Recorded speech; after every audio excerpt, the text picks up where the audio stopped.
দেখো হাজব্যান্ড ওয়াইফের ঝগড়া কি মানুষ জানলে এটা অনেক কিছু, একদম ডিভোর্স পর্যন্ত চলে যায় যখন মানুষ জানে, ফ্যামিলি জানে, মা বাবা জানে। কারণ কি একটা সম্পর্ক ভাঙার জন্য না শয়তান উঠে পড়ে লাগে।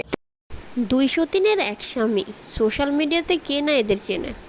বড় বউ তৃষাকে নিয়ে তৃষার প্রাক্তন স্বামী এখন বিস্ফোরক সব তথ্য দিয়েছেন।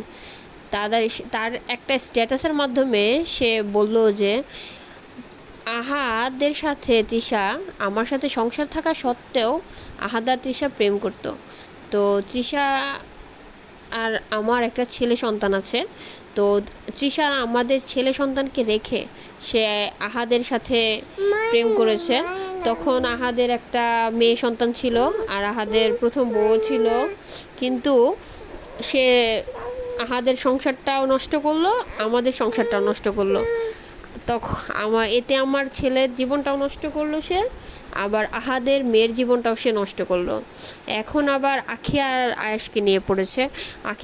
আখির সাথে আহাদের বিয়ে দিয়ে এখন সে আখির বাচ্চাটা আয়েশের জীবনটাও সে নষ্ট করলো। সে তিনটা বাচ্চার জীবন নষ্ট করলো।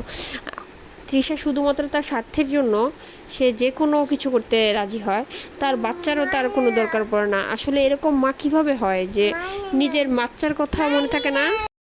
203-এর মধ্যে যে বড় বউটা আছে এই মেয়েটা কিন্তু খুব বড় লেভেলের কালপ্রিট। চল আমরা আজকে এটা সম্পর্কে একটু জানাই।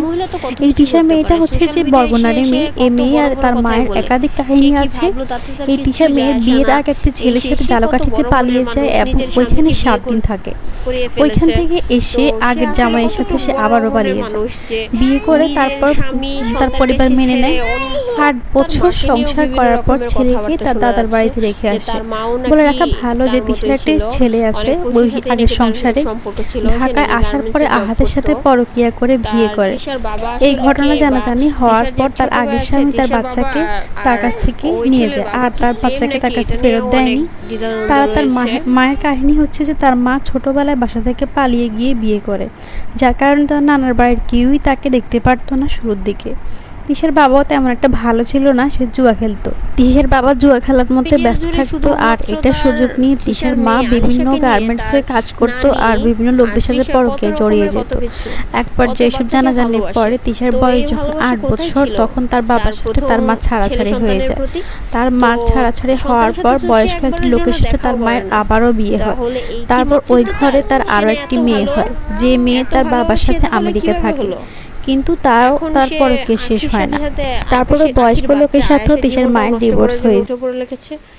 সে নিজে সব কিছু করতে পারে, যে সে আসলে এতটাই খারাপ। কৃষি সম্পর্কে আপনাদের কি মতামত ভিউয়ার্স, কমেন্টে জানান।